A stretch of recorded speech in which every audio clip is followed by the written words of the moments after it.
జై గురుదత్త, శ్రీ గురుదత్త. ఈ అనఘాష్టమి వ్రతం అంటే చాలామందికి కూడా ఈ వ్రతం గురించి తెలియదు. కానీ దత్తాత్రేయ స్వామి వారికి ఒక గృహస్థ రూపం ఉంది అన్నది మనకి చాలామందికి తెలియని విషయం.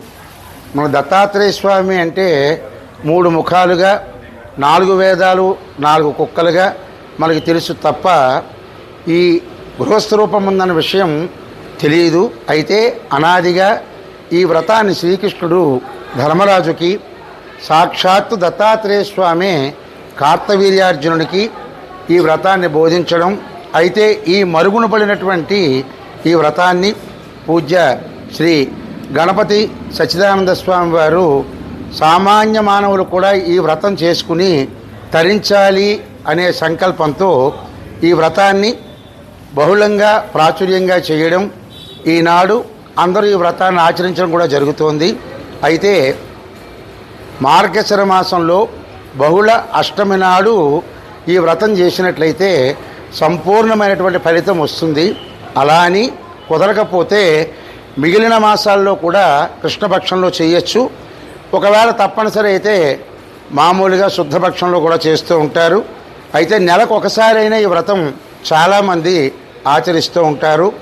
మనకున్నటువంటి అష్టసిద్ధులే ఈ అనఘాదేవి అనఘాస్వామి యొక్క పుత్రులుగా.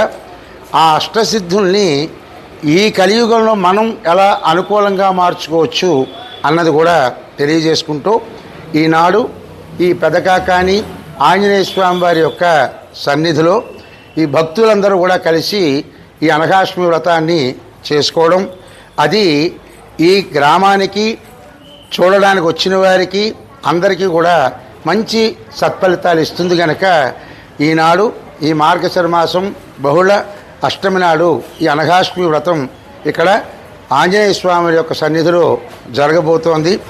ఆ వ్రతం చేసే అవకాశం నాకు ఆ స్వామివారు కూడా కల్పించడం మాకు చాలా ఆనందంగా ఉంది అని తెలియజేస్తూ, ఈ వ్రతంలో అందరూ పాల్గొండి.